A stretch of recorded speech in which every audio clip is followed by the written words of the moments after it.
ಓಂ ಶ್ರೀ ಗುರು ಬಸವಲಿಂಗಾಯ ನಮಃ. ಸರ್ವರಿಗೂ ಶರಣು ಶರಣ. ಪತಂಜಲಿ ಯೋಗದಲ್ಲಿ, ಯೋಗ ಸೂತ್ರದಲ್ಲಿ 2ನೆಯ ಅಧ್ಯಾಯ ಸಾಧನಾ ಪಾದ 15ನೆಯ ಶ್ಲೋಕ, 15ನೆಯ ಸೂತ್ರ ಬಹಳ ಮುಖ್ಯವಾದಂತಹ ಸೂತ್ರ. ಇದು ಸಾಧಕರಿಗೆ ಬಹಳ ಆನಂದವನ್ನು ಮತ್ತು ಸರಿಯಾದ ಮಾರ್ಗದರ್ಶನವನ್ನು ನೀಡುವಂತಹ ಸೂತ್ರ. ಅದು ನಿಜವಾಗಿ ದುಃಖದ ಬಗ್ಗೆ ಹೇಳ್ತಾ ಇದೆ. ಅದನ್ನು ಸರಿಯಾಗಿ ನಾವು ತಿಳ್ಕೊಂಡಿದ್ದೆ ಆದರೆ ದುಃಖ ಪರಿಹಾರ ಮಾಡುವಂತಹ ವಿಧಾನ ಈ ಸೂತ್ರದಲ್ಲಿದೆ. ಪರಿಣಾಮ ತಾಪ ಸಂಸ್ಕಾರ ದುಃಖ, ಪರಿಣಾಮ ತಾಪ ಸಂಸ್ಕಾರ ದುಃಖೈರ್ಗುಣ ವೃತ್ತಿ ವಿರೋಧಾಚ್ಛ ದುಃಖಂ ಏವ ಸರ್ವಂ ವಿವೇಕಿನಃ.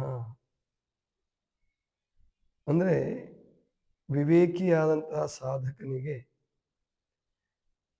ವಿಚಾರ ಮಾಡಿ ನಿಜವಾಗಿ ಸಾಧನೆಯಲ್ಲಿಯೇ ತನ್ನನ್ನು ತಾನು ತೊಡಗಿಸಿಕೊಂಡವನಿಗೆ ಯಾವ ದುಃಖವೂ ಬಾಧೆ ಕೊಡುವುದಿಲ್ಲ, ಹಿಂಸೆ ಕೊಡುವುದಿಲ್ಲ. ಅವರು ವಿಶೇಷವಾಗಿ ದುಃಖದಲ್ಲಿಯೇ 3 ಪ್ರಕಾರದ ದುಃಖವನ್ನು ವಿಭಾಗಿಸ್ತಾರೆ. ದುಃಖ ಉಂಟಾಗುವಂಥದ್ದಂತೂ ನಿಜ. ಈ ಜಗತ್ತಿನಲ್ಲಿ ಹುಟ್ಟಿ ಬಂದಿದ್ದೀವಿ ಅಂದಮೇಲೆ ಪ್ರತಿಯೊಬ್ಬರಿಗೂ ಒಂದಲ್ಲ ಒಂದು ರೂಪದಲ್ಲಿ ದುಃಖ ಸುಖ ಎರಡೂ ಇರುತ್ತೆ. ದುಃಖದಲ್ಲಿ ಅದರಲ್ಲೂ 3 ಪ್ರಕಾರವಾಗಿ ವಿಭಾಗಿಸ್ತಾರೆ ದುಃಖವನ್ನು. ಈ ದುಃಖದ ಒಂದು ವೈಶಿಷ್ಟ್ಯ ಏನಿದೆ, ದುಃಖ ಇರಲಿ, ಸಮಸ್ಯೆ ಇರಲಿ, ತಾಪ ಅಂತ ಇನ್ನೊಂದು ಶಬ್ದ ಬಳಸ್ತಾರೆ. ನೀವೆಲ್ಲ ಕೇಳಿರ್ತೀರಿ ಅದನ್ನು, ತಾಪತ್ರಯ ಅಂತೇಳಿ. ತಾಪತ್ರಯ, ತಾಪ ಅಂದರೆ ತೊಂದರೆ, ತ್ರಯ ಅಂದರೆ 3 ರೂಪದಲ್ಲಿ ನಮಗೆ ತೊಂದರೆಗಳು ಬರುತ್ತೆ. ಸಾಮಾನ್ಯ ಜನರು ಆ ದುಃಖ ಬಂದಾಗ, ತಾಪ ಬಂದಾಗ ಹಿಂಸೆ ಪಟ್ಕೊಂಡು ಹತ್ತು ಕರೆದು ಮಾಡಿ ಸಮಾಧಾನ ಮಾಡ್ಕೊತಾರೆ, ಅಥವಾ ಇನ್ಯಾರ ಹತ್ರನೂ ಹೇಳಿಕೊಂಡು ಸಮಾಧಾನ ಮಾಡ್ಕೊಳ್ತಾನೆ.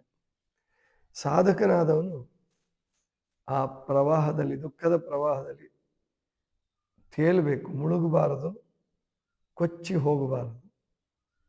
ಆ ತೇಲುವ ರೀತಿಯನ್ನು, ಅಂದರೆ ತೇಲೋಕ್ಕೆ ಏನು ಅನುಕೂಲ ಬೇಕು ಅದನ್ನು ಪತಂಜಲಿಗಳು ಈ ಸೂತ್ರದಲ್ಲಿ ಹೇಳ್ಕೊಡ್ತಾರೆ ಅಂತ ಅನಿಸುತ್ತೆ.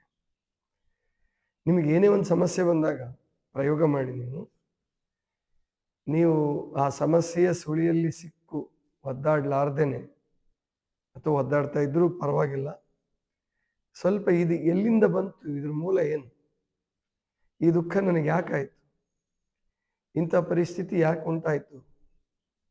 ಅನಾರೋಗ್ಯ ಇರ್ಬೋದು, ದೈಹಿಕ ಅನಾರೋಗ್ಯ ಇರ್ಬೋದು, ಮಾನಸಿಕ ಕ್ಲೇಶ ಇರ್ಬೋದು, ಭಾವನಾತ್ಮಕವಾದಂತಹ ಒತ್ತಡಗಳಿರ್ಬೋದು. ಇದು ಯಾವುದೇ ಇದ್ರೂ ಕೂಡ ಇದು ಎಲ್ಲಿಂದ ಬಂತು ಅಂತ ಹೇಳಿ ನಾವು ಸ್ವಲ್ಪ ವಿಚಾರ ಮಾಡಿದರೂ ಕೂಡ ಅದ್ಭುತವಾದಂತಹ ಪರಿಣಾಮ ಉಂಟಾಗೋದನ್ನು ನಾವು ನಿರೀಕ್ಷಿಸ್ಬೋದು, ಗಮನಿಸ್ಬೋದು. ತಾಪತ್ರಯಗಳ ಬಗ್ಗೆನೂ ಸ್ವಲ್ಪ ನೀವು ತಿಳ್ಕೊಂಡಿರ್ಬೇಕು. ಯಾಕಂದ್ರೆ ಇಲ್ಲಿ ತಾಪ ದುಃಖ ಅಂತ ಒಂದಿದೆ. 3 ರೀತಿಯ ದುಃಖವನ್ನೇ ಹೇಳ್ತಾರೆ: ಪರಿಣಾಮ ದುಃಖ, ತಾಪ ದುಃಖ, ಸಂಸ್ಕಾರ ದುಃಖ. ಇದರಲ್ಲಿ ನಿಮಗೆಲ್ಲ ಪರಿಚಿತವಾದಂತಹ ವಿಷಯವನ್ನು ಹೇಳಿ ಆಮೇಲೆ ನಾವು ಮುಂದಕ್ಕೆ ಹೋಗೋಣ. ಈ ಸೂತ್ರದಲ್ಲಿ ತಾಪತ್ರಯಗಳು ಅಂತ ನೀವಂತೂ ಕೇಳಿದ್ದೀರಿ. ಆ ಕಡೆ ಎಲ್ಲ ತಾಪತ್ರಯ ಅಂತಾರೆ, ನೀವು ತ್ರಾಸು ಅಂತೀರಿ ಈ ಭಾಗದಲ್ಲಿ. ಈ ತ್ರಾಸು ಅಥವಾ ತಾಪತ್ರಯ ಅಂದರೆ ಮನುಷ್ಯನಿಗೆ 3 ಪ್ರಕಾರದಲ್ಲಿ ಬರ್ತದೆ: ಅಧಿದೈವಿಕ,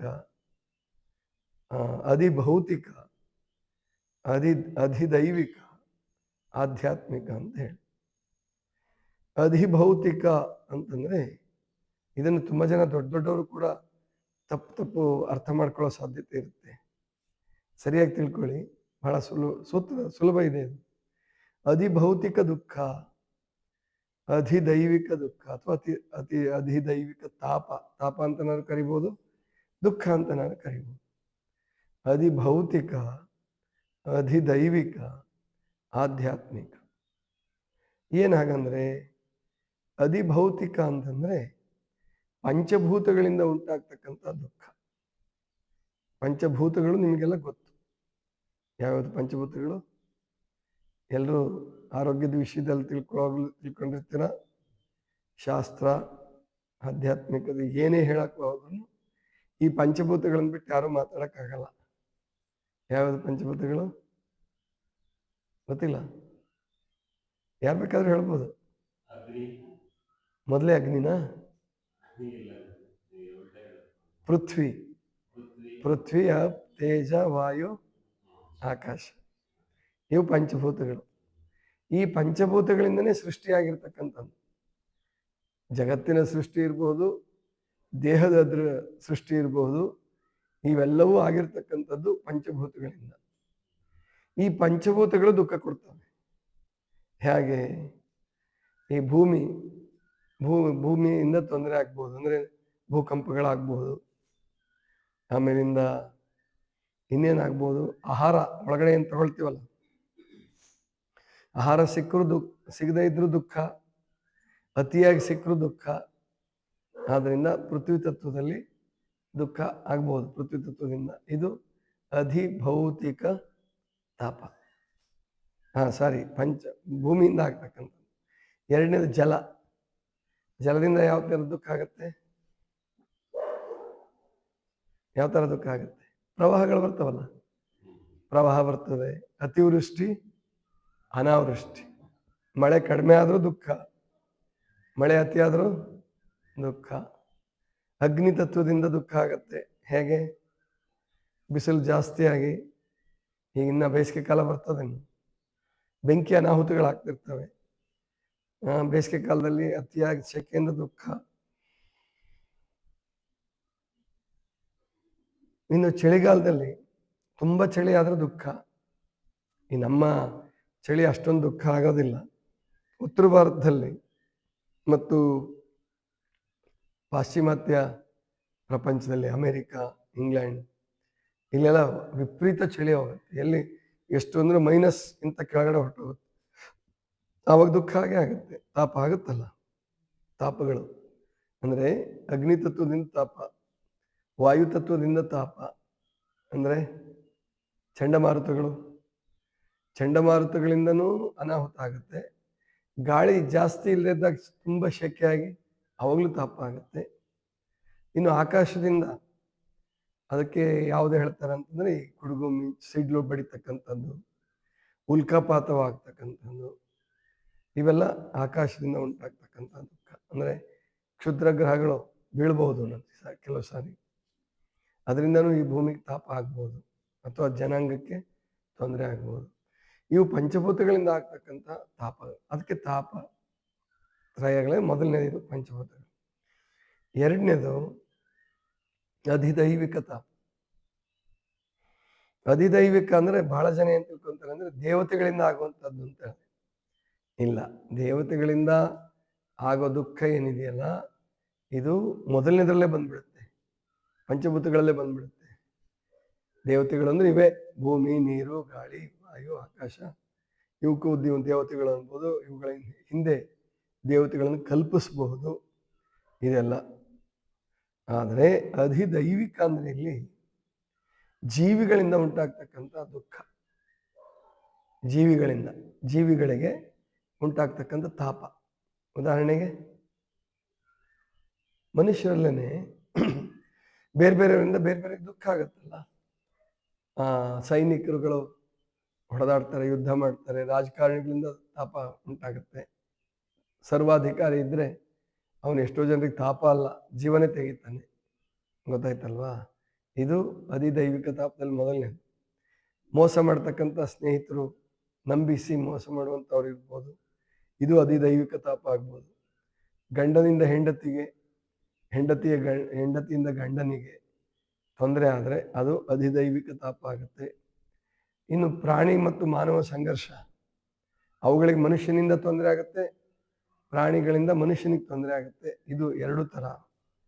ಇವೆಲ್ಲವೂ ಜೀವಿಗಳಿಂದ ಉಂಟಾಗ್ತಕ್ಕಂಥ ಸೊಳ್ಳೆ, ತಿಗಣೆ, ಬೇರೆ ಬೇರೆ ಜೀವಿಗಳಿಂದ ಉಂಟಾಗ್ತಕ್ಕಂತಹ ದುಃಖ ಏನಿದೆಯಲ್ಲ, ತಾಪ ಏನಿದೆಯಲ್ಲ, ಇದಕ್ಕೇನಂತ ಕರಿಬಹುದು? ಅಧಿದೈವಿಕ ತಾಪ.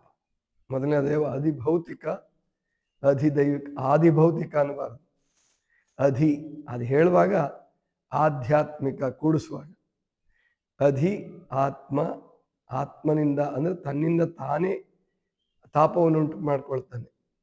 ಉದಾಹರಣೆಗೆ ಅತಿಯಾದ ಸಿಡುಕು, ದುಡುಕು ಮತ್ತು ಅತಿ ಆಹಾರ ಸೇವನೆ, ಅತಿ ಕಾಮುಕತೆ, ಅತಿ ಮಾತಾಡ್ತಕ್ಕಂಥದ್ದು, ಇದರಿಂದ ರೋಗ ತಂದ್ಕೊಳ್ತಾನೆ, ತಾಪ ತಂದ್ಕೊಳ್ತಾನೆ. ಇವಕ್ಕೇನಂತ ಕರೀತಾರೆ? ಆಧ್ಯಾತ್ಮಿಕ ತಾಪ. ಗೊತ್ತಾಯ್ತಲ್ವ? ಯಾವುದಾದ್ರೂ ಒಂದು ದುಃಖ ಇದು ಎಲ್ಲಿಂದ ಬಂದಿದೆ ಅಂತ ನೀವು ಹುಡ್ಕಕ್ಕೆ ಶುರು ಮಾಡಿ.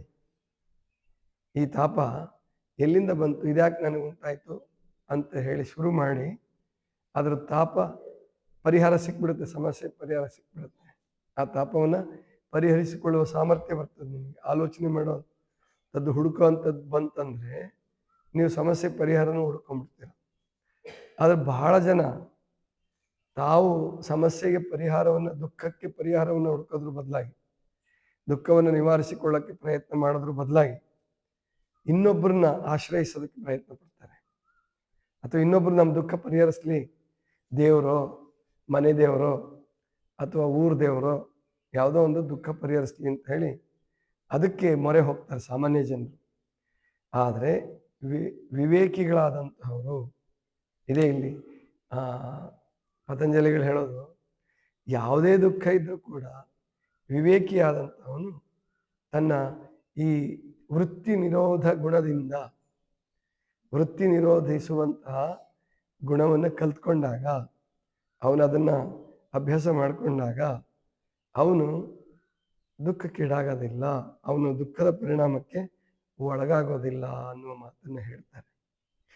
ಸರಿ, ಈ ಭೌತಿಕ, ದೈವಿಕ ಮತ್ತು ಆಧ್ಯಾತ್ಮಿಕ ಈ ದುಃಖಗಳನ್ನು, ಈ ತಾಪಗಳನ್ನು ಪತಂಜಲಿಗಳ ಪ್ರಕಾರ ತಾಪ ದುಃಖದಲ್ಲಿ ಸೇರಿಸ್ಬೋದಷ್ಟೆ. ಇನ್ನು ಪರಿಣಾಮ ದುಃಖ ಅಂತ ಒಂದಿದೆಯಲ್ಲ, ಇಲ್ಲಿ 3 ದುಃಖಗಳನ್ನು ಹೇಳ್ತಾರೆ. ಪರಿಣಾಮ ದುಃಖ, ತಾಪ ದುಃಖ, ಸಂಸ್ಕಾರ ದುಃಖ. ಸಂಸಾರ ಅಲ್ಲ, ಮತ್ತೆ ಸಂಸ್ಕಾರ ದುಃಖ. ಹಾಗಾದ್ರೆ ಪರಿಣಾಮ ದುಃಖ ಅಂದ್ರೆ ಏನು? ಪರಿಣಾಮ ದುಃಖ ಅಂದ್ರೆ ಏನು? ಆ ದುಃಖ ಪ್ರಾರಂಭದಲ್ಲಿ ದುಃಖ ಅಂತ ಅನ್ಸಲ್ಲ, ಪರಿಣಾಮದಲ್ಲಿ ದುಃಖವನ್ನು ಉಂಟು ಮಾಡುತ್ತೆ. ಅದು ಪರಿಣಾಮ ದುಃಖ. ಅರ್ಥ ಆಯ್ತಲ್ವಾ? ಈಗ ದುಶ್ಚಟಕ್ಕೆ ಬಲಿಯಾಗಿದ್ದಾನೆ, ಕುಡಿತದ ಚಟ ಇದೆ ಅವನು. ಕುಡಿಯುವಾಗ ಮೊದಲಿಗೆ ಅವನಿಗೆ ದುಃಖ ಅನ್ಸಲ್ಲ, ಬಹಳ ಸುಖ ಅನಿಸ್ತದೆ. ಆಮೇಲೆ ಸುಖ ಆಗಂಗೆ ಅವ್ರು ವ್ಯವಸ್ಥೆ ಮಾಡಿರ್ತಾರೆ. ಯಾರು ಕುಡುಕರನ್ನ ಮೊದಲು ಟ್ರೈನಿಂಗ್ ಕೊಡ್ತಾರಲ್ಲ, ಕರ್ಕೊಂಡು ಹೋಗ್ತಾರಲ್ಲ, ಅವರು ಅದಕ್ಕೆ ಪಾರ್ಟಿ ಅಂತ ಹೆಸರಿಡ್ತಾರೆ, ಸಂತೋಷ ಕೂಟ ಅಂತ ಹೆಸರಿಡ್ತಾರೆ. ಹೆಸರಿಟ್ಬಿಟ್ಟು ನಿಮಗೇನು ಗೊತ್ತಾಗಲಾರ್ದಂಗೆ ಕುಡಿಸ್ಬಿಡ್ತಾರೆ, ಅಥವಾ ನೀವು ಕುಡಿದು ಬಿಡ್ತೀರಿ. ಆ ಕುಡಿತದ ನಂತರದ ಪರಿಣಾಮ ಇದೆಯಲ್ಲ, ಅದು ದುಃಖ. ಕುಡಿಯುವಾಗ ದುಃಖ ಅಲ್ಲ. ಅಥವಾ ಈಗ ಶುಗರ್ ಇದೆ, ಸಕ್ಕರೆ ಕಾಯಿಲೆ ಇದೆ, ಊಟಕ್ಕೆ ಕೂತ್ಕೊಂಡಿದ್ದಾನೆ, ತುಂಬ ಒಳ್ಳೊಳ್ಳೆ ರುಚಿಯಾದ ಅಡುಗೆ ಮಾಡಿದ್ದಾರೆ, ಡಾಕ್ಟರ್ ಹೇಳಿರ್ತಾರೆ ನೀವು ಪಥ್ಯ ಮಾಡಬೇಕು, ಡಯಟ್ ಮಾಡಬೇಕು ಅಂತ ಹೇಳಿ. ಇವನು ಇದರಲ್ಲಿ ಚೆನ್ನಾಗಿ ತಿಂದ್ಬಿಡ್ತಾನೆ. ತಿನ್ನುವಾಗ ಗೊತ್ತಾಗಲ್ಲ, ತಿನ್ನುವಾಗ ಬಹಳ ಸುಖ ಅಂತ ಅನ್ಸುತ್ತೆ. ತಿಂದ ಮೇಲೆ ಅಯ್ಯಯ್ಯೋ, 1-2 ತಾಸಿನ ಮೇಲೆ, 1 ತಾಸಿನ ಮೇಲೆ, ಅಥವಾ ತಿಂದ ತಕ್ಷಣ ಎದ್ದು, ಕೆಲವರು ಅತಿಯಾಗಿ ತಿಂದವ್ರಿಗೆ ಅವಾಗಲೇ ದುಃಖ ಶುರುವಾಗುತ್ತೆ. ಇದಕ್ಕೆ ಪರಿಣಾಮ ದುಃಖ ಅಂತ ಕರೀತಾರೆ. ಇದು ಪರಿಣಾಮ ದುಃಖ. ಎರಡನೇದು ತಾಪ ದುಃಖ. ತಾಪ ದುಃಖ ಅಂತಂದ್ರೆ ಈಗ ಹೇಳಿದ್ನ ತಾಪತ್ರಯಗಳು, ಅದು ಪಂಚಭೂತಗಳಿಂದ ಒಟ್ಟು ತಾಪತ್ರಯಗಳು. ಸಂಸ್ಕಾರ ದುಃಖ ಅಂತಂದಿದೆ. ಸಂಸ್ಕಾರ ದುಃಖ ಅಂದ್ರೆ ಏನು ಅಂದ್ರೆ, ತುಂಬಾ ಮುಂದುವರೆದಂತಹ ಸಾಧಕ, ಈಗ ಬಸವಣ್ಣವ್ರಂಥವ್ರು, ನಿಜಗುಣ ಶಿವಿಗಳಂಥವ್ರು, ಮಹಾದೇವಿಕ್ಕವ್ರಂಥವ್ರು. ಮಹಾದೇವಿಕ್ಕವ್ರಿಗೆ ತಾಪತ್ರಯದ ದುಃಖ ಬಂತು. ಏನು ಅವರ ಅಕ್ಕಪಕ್ಕದವರಿಂದ ಏನೇನು ಮಾತಾಡ್ಕೊಳ್ತಿದ್ರು ಅಂತಿದ್ರು. ಮತ್ತು ಉಡುತಡಿಯಿಂದ ಕಲ್ಯಾಣಕ್ಕೆ ಹೋಗುವಾಗ ಅಧಿದೈವಿಕ ದುಃಖ, ಅಧಿಭೌತಿಕ ದುಃಖ, ಆಧ್ಯಾತ್ಮಿಕ ದುಃಖ ಕಡಿಮೆ, ಆದ್ರೆ ಇದೆ. ಅವರು ಪರಮಾತ್ಮ ಒಲ್ದಿಲ್ವಲ್ಲ ಅಂತ ಹೇಳಿ ಉಂಟು ಮಾಡ್ಕೊಳ್ತಕ್ಕಂಥದ್ದು ಅದು ಸಂಸ್ಕಾರ ದುಃಖ ಅಂತಲೂ ಕರಿಬೋದು. ಈ ಆಧ್ಯಾತ್ಮಿಕ ದುಃಖಕ್ಕೆ ಸಂಸ್ಕಾರ ದುಃಖ ಅಂತಲೂ ಕರಿಬೋದು. ಏನಂದ್ರೆ ನಮ್ಮ ಒಳಗಡೆ ಮನಸ್ಸಿನಲ್ಲಿರ್ತಕ್ಕಂತಹ ಆ ದುಃಖದ ಬೀಜಗಳು, ಆ ಬೀಜಗಳನ್ನೇ ಇವನು ಅರ್ಥ ಮಾಡಿಕೊಂಡು ಎಂಥ ನಾನು ಭಾವಕ್ಕೆ ಸಿಕ್ಕಾಕೊಂಡನಲ್ಲಪ್ಪ, ಈ ಜನ್ಮದಲ್ಲಿ ಹುಟ್ಟಿ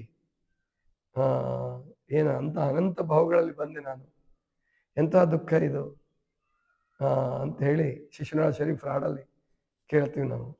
ಬಸವಣ್ಣವ್ರ ವಚನಗಳನ್ನು ನೋಡ್ತೀವಿ. ಇವರಿಗೆ ದುಃಖ ಆಗೋದಕ್ಕೆ ಮುಂಚೆನೆ ಧ್ಯಾನದ ಸಂದರ್ಭದಲ್ಲಿ ಅಥವಾ ಸಾಧನೆಯ ಸಂದರ್ಭದಲ್ಲಿ ಅವರು ಆ ಸಂಸ್ಕಾರ ಬೀಜಗಳೇನಿರ್ತಾವಲ್ಲ, ದುಃಖದ ಬೀಜಗಳು, ಅದನ್ನೇ ಅವರು ಆಲೋಚಿಸಿ ಆ ದುಃಖವನ್ನು ಪರಮಾತ್ಮನಿಗೆ ಅರ್ಪಿಸಿ ಆ ದುಃಖ ವ್ಯಕ್ತಪಡಿಸಿ ಆ ದುಃಖದಿಂದ ಪಾರಾಗ್ತಕ್ಕಂಥದ್ದನ್ನು ನಾವು ಕಾಣ್ತೀವಿ. ಉದಾಹರಣೆಗೆ ಬಸವಣ್ಣವರು ಒಂದು ವಚನ ಹೇಳ್ತಾರೆ, ಒಂದು ಮಲಕ್ಕೆ ನಾಯನೊಂಬತ್ತು ಬಿಟ್ಟಂತೆ, ಎನ್ನ ಬಿಡು ತನ್ನ ಬಿಡೆಂಬುದು ತನುವಿಕಾರ, ಮನೋವಿಕಾರ, ಭಾವವಿಕಾರ. ಇನ್ನೊಂದು ವಚನ ಬರುತ್ತೆ, ಏನು, ನಾನು ಬಹಳ ದುಃಖದಿಂದ ಪರಿತಾಪ ಪಡ್ತಾ ಇದ್ದೀನಿ, ಕಾಯವಿಕಾರ ಕಾಡಿಹುದಯ್ಯ, ಮನೋವಿಕಾರ ಕೂಡಿಹುದಯ್ಯ, ಇಂದ್ರಿಯ ವಿಕಾರ ಸುಳಿಯುವುದಯ್ಯ.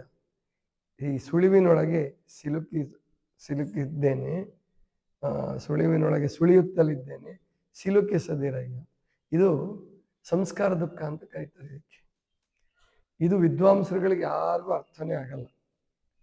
ವಿದ್ವಾಂಸರುಗಳಿಗೆ ಯಾಕೆ ಪತಂಜಲಿ ಯೋಗ ಓದದೆ ಹೋದ್ರೆ, ಪತಂಜಲಿ ಯೋಗ ಸೂತ್ರಗಳನ್ನ ಅರ್ಥ ಮಾಡ್ಕೊಳ್ಳದೆ ಹೋದ್ರೆ, ಆಧ್ಯಾತ್ಮಿಕ ಸಾಧನೆ ಮಾಡದೆ ಹೋದ್ರೆ, ಬಸವಣ್ಣವ್ರನ್ನ ಇವ್ರೇನು ತಿಳ್ಕೊಂಡ್ಬಿಡ್ತಾರಂದ್ರೆ, ಅಯ್ಯೋ ಬಸವಣ್ಣವ್ರ ದುಃಖದಲ್ಲಿ ಸಿಕ್ಕು ಅದಾಡ್ತಾ ಇದ್ರು, ಎನ್ನ ಚಿತ್ತವು ಅತ್ತಿ ಹಣ್ಣು ನೋಡಯ್ಯ. ಅವ್ರು ನಿಜವಾಗಿ ಚಿತ್ತ ನಿಮ್ಮ ಹಾಗೆ ಅವ್ರ ಚಿತ್ತ ಏನು ಅತ್ತಿ ಹಣ್ಣು ಆಗಿರ್ಲಿಲ್ಲ. ಆದ್ರೆ ಆ ಚಿತ್ತದಲ್ಲಿ ಅಡಕವಾಗಿರ್ತಕ್ಕಂಥದ್ದನ್ನು ಮುಂಚೆನೆ ಗುರುತಿಸಿ ಹೊರಗಡೆ ಅದನ್ನ ತಂದು ಮತ್ತೆ ಈ ಪರಿಣಾಮ ದುಃಖ, ತಾಪ ದುಃಖ ಮಾಡ್ಕೊಳ್ಳಾರ್ದೇನೆ ಸಂಸ್ಕಾರದ ಅವಸ್ಥೆಯಲ್ಲಿ ಆ ಬೀಜ ರೂಪದಲ್ಲಿ ಇದ್ದಾಗಲೇ ಅವನ್ನ ಅವರು ಸುಟ್ಟು ಹಾಕ್ಬಿಡ್ತಾರೆ. ಅವನ್ನ ಪರಮಾತ್ಮಗೆ ಅರ್ಪಿಸ್ಬಿಟ್ಟು ತಾವು ಧ್ಯಾನದ ಮಾಡಿ ಈ ಜಗತ್ತಿಗೆ ಮಾರ್ಗದರ್ಶನ ಮಾಡುವಷ್ಟು ಸಾಮರ್ಥ್ಯ ಪಡ್ಕೊತಾರೆ. ಇದಕ್ಕೆ ಇವರು ಅನುಭವಿಸ್ತಕ್ಕಂಥ ದುಃಖಕ್ಕೆ ಸಂಸ್ಕಾರ ದುಃಖ ಅಂತ ಕರಿಬೋದು. ಸಾಮಾನ್ಯ ಜನ ಪರಿಣಾಮದ ದುಃಖವನ್ನು ಅನುಭವಿಸ್ತಾರೆ, ತುಂಬ ಜನ. ಅದೇ ಹೊಟ್ಟೆ ಕಿಚ್ಚಿರ್ಬೋದು, ಮತ್ತೊಂದಿರ್ಬೋದು, ಅರಿಷಡ್ವರ್ಗಗಳಿಂದ ಉಂಟಾಗಂತ ಇವೆಲ್ಲವೂ ಪರಿಣಾಮ ದುಃಖ, ತಾಪ ದುಃಖದಲ್ಲೇ ಬಂದ್ಬಿಡ್ತದೆ. ಸಂಸ್ಕಾರ ದುಃಖ ಅಂತ ಏನಿದೆಯಲ್ಲ, ಇದು ಮಹಾತ್ಮರಿಗೆ ಉಂಟಾಗ್ತಕ್ಕಂಥದ್ದು. ಅವರು ಪರಿಣಾಮ ಆಗಕ್ಕೂ ಬಿಡಲ್ಲ. ಆ ತಾಪದಲ್ಲಿ ಸಿಕ್ಕು ಪ್ರಾರಂಭದಲ್ಲಿ ಸಣ್ಣ ಹುಡುಗರಿದ್ದಾಗ, ಯುವಕರಿದ್ದಾಗ ಸ್ವಲ್ಪ ತಾಪ ಕೊಡ್ಬೋದು ಅವರಿಗೆ. ಆದರೆ ಅವರು ಸಿದ್ಧಪುರುಷ ಆದ್ಮೇಲೂ ಸಹಿತ ಆ ದುಃಖದ ಪರಿಣಾಮವನ್ನು ಹೇಳ್ಬೋದು, ಆ ಸಂಸ್ಕಾರವನ್ನು ಗುರುತಿಸಿ ಹೇಳ್ಬೋದು. ಆದರೆ ಆ ದುಃಖದ ಸುಳಿಯಲ್ಲಿ ಸಿಕ್ಕಿ ಒದ್ದಾಡ್ತಾ ಇರೋದಿಲ್ಲ. ಕಾಯ ವಿಕಾರ ಕಾಡಿ ಹೋದಯ್ಯ, ಇಂದ್ರಿಯ ಮನೋವಿಕಾರ ಕೂಡಿ ಹೋದಯ್ಯ, ಇಂದ್ರಿಯ ವಿಕಾರ ಸುಳಿಯುವುದಯ್ಯ. ಇದು ಸಾಧಕರಿಗೆಲ್ಲ ಉಂಟಾಗತ್ತೆ, ಎಲ್ರಿಗೂ ಉಂಟಾಗತ್ತೆ. ಇದು ತಾಪ ದುಃಖ, ಪರಿಣಾಮ ದುಃಖದಲ್ಲಿ ಬರ್ಬೋದು. ಆದರೆ ಬಸವಣ್ಣವರು ಹೇಳ್ತಾ ಇರೋದು ಈ ವಚನ ಸಂಸ್ಕಾರ ದುಃಖವನ್ನು, ದುಃಖದ ರೀತಿ ಅಂತ ತಿಳ್ಕೊಬೇಕು ನಾವು. ಅಂದ್ರೆ ಆ ದುಃಖದ ಸಂಸ್ಕಾರ ಬೀಜಗಳು ಅವರೊಳಗೂ ಇದ್ದಾವೆ, ಬಸವಣ್ಣವರೊಳಗೂ ಇದ್ದಾವೆ, ಮಹಾದೇವಕ್ಕನವರೊಳಗೂ ಇದ್ದಾವೆ, ನಿಜಗುಣ ಶಿವಯೋಗಿಗಳ ಒಳಗೂ ಇದ್ದಾವೆ. ಆದರೆ ಅದರ ಪರಿಣಾಮಕ್ಕೆ ಅವರು ಒಳಗಾಗಲ್ಲ. ಒಂದು ವೇಳೆ ಅವ ಪರಿಣಾಮಕ್ಕೆ ಒಳಗಾಗಿದ್ದರೆ, ಆ ಸಂಸ್ಕಾರ ದುಃಖದ ಪರಿಣಾಮಕ್ಕೆ ಒಳಗಾಗಿದ್ದಿದ್ರೆ ನಮಗೆ ಇಂಥ ಒಂದು ಉನ್ನತವಾದಂಥ ವಚನ ಸಾಹಿತ್ಯವನ್ನು, ಕೈವಲ್ಯ ಪದ್ಧತಿಯನ್ನು ಕೊಡೋಕ್ಕೆ ಸಾಧ್ಯ ಆಗ್ತಿರಲಿಲ್ಲ. ಆದ್ದರಿಂದ ಅಂತಹ ಏನು ಪರಮಾತ್ಮನ ಕೃಪೆ ಪಡೆದಂತಹವರು, ಜಗತ್ತಿಗೆ ಮಾರ್ಗದರ್ಶನ ಮಾಡೋಕ್ಕೆ ಬಂದಂತಹ ಗುರುಗಳು, ಶರಣರು, ಪ್ರವಾದಿಗಳು, ಇಂಥವರು ಈ ಸಂಸ್ಕಾರ ದುಃಖದ ಹಂತದಲ್ಲಿ, ದುಃಖವನ್ನು ಸಂಸ್ಕಾರದ ಹಂತದಲ್ಲಿಯೇ ಅದನ್ನು ನಿವಾರಿಸ್ಕೊಂಡ್ಬಿಡ್ತಾರೆ. ನಿವಾರಿಸಿಕೊಂಡು ಜಗತ್ತಿಗೆ ಮಾರ್ಗದರ್ಶನ ಮಾಡ್ತಾರೆ. ಅವರುಗಳನ್ನು ವಿವೇಕಿಗಳು ಅಂತ ಕರೆದಿದ್ದಾರೆ ಪತಂಜಲಿ. ಅಂತ ವಿವೇಕಿಗಳಿಗೆ ದುಃಖ ಬಾಧಿಸೋದಿಲ್ಲ, ಅವರಿಗೆ ಬಾಧಿಸೋದಿಲ್ಲ. ಯಾಕಂದರೆ ಅವರು ನಿರೋಧ ಮಾಡಿರ್ತಾರೆ, ವೃತ್ತಿಗಳನ್ನು ನಿರೋಧ ಮಾಡಿ ಅವುಗಳನ್ನು ಅಕ್ಲಿಷ್ಟ ವೃತ್ತಿಗಳನ್ನಾಗಿ ಮಾಡ್ಕೊಂಡಿರ್ತಾರೆ. ಅಕ್ಲಿಷ್ಟ ವೃತ್ತಿಗಳು ಅವರಿಗೆ ಅತ್ಯಂತ ತೊಂದರೆ ಕೊಡೋದಿಲ್ಲ. ಆದರೆ ಸಂಸ್ಕಾರದ ಹಂತದಲ್ಲಿ ಗುರುತಿಸಿ ಅದನ್ನು ಅವರು ಬರವಣಿಗೆ ರೂಪದಲ್ಲಿ ಇಳಿಸ್ತಾರೆ, ವಚನಗಳ ರೂಪದಲ್ಲಿ ಇಳಿಸ್ತಾರೆ. ಅದು ಮುಂದಿನ ಜನರಿಗೆ ಮಾರ್ಗದರ್ಶನವಾಗತ್ತೆ. ಅದನ್ನು ನಾವು ಬಳಸ್ಕೊಳ್ಬೇಕೇ ಹೊರತು ನಾವು ಬಸವಣ್ಣವ್ರನ್ನೇ ವಿಮರ್ಶೆ ಮಾಡೋಕ್ಕೆ ಹೋಗುವ ಅಗತ್ಯ ಇಲ್ಲ. ಅವರು ಎಷ್ಟು ದಿವಸ ಈ ದುಃಖದಲ್ಲಿ ಅನುಭವಿಸಿದ್ರು, ಎಷ್ಟು ಪರಿಣಾಮ ಮಾಡಿ ಆಯಿತು, ಅದು ಅವರ ಆ ದುಃಖದಲ್ಲಿ ಇದ್ರ ಇಲ್ವಾ, ತಮ್ಮ ಮೇಲೆ ಹಾಕ್ಕೊಂಡಿದ್ದಾರ, ಇವೆಲ್ಲ ಚರ್ಚೆ ಮಾಡೋದು ಅವನು ನಿಜವಾದ ಸಾಧಕ ಅಲ್ಲ. ಸಾಧಕನಾದವನು ಆ ಸಂಸ್ಕಾರ ದುಃಖ ಬೀಜ ರೂಪದಲ್ಲಿ ಇದ್ದಾಗಲೇ ಅದನ್ನು ಕಂಡಿಡ್ಕೊಂಡು ಪರಿಣಾಮ ದುಃಖ ಆಗಲಾರ್ದಂಗೆ, ತಾಪ ದುಃಖದಿಂದ ನೊಂದು ಹಿಂಸೆ ಪಟ್ಕೊಳ್ಳಾರ್ದಂಗೆ ಜಾಣತನದಿಂದ ಪಾರಾಗುವಂತಹ ವಿಧಾನವನ್ನು ನಾವು ಕಂಡುಕೊಳ್ಬೇಕು. ಅದನ್ನು ಮುಂದಿನ ಸೂತ್ರಗಳಲ್ಲಿ ವಿವರಿಸ್ತಾರೆ ಪತಂಜಲಿಗಳು. ಇದಿಷ್ಟು ಇವತ್ತಿನ ಚಿಂತನ. ಸರ್ವರಿಗೂ ಶರಣ ಶರಣ.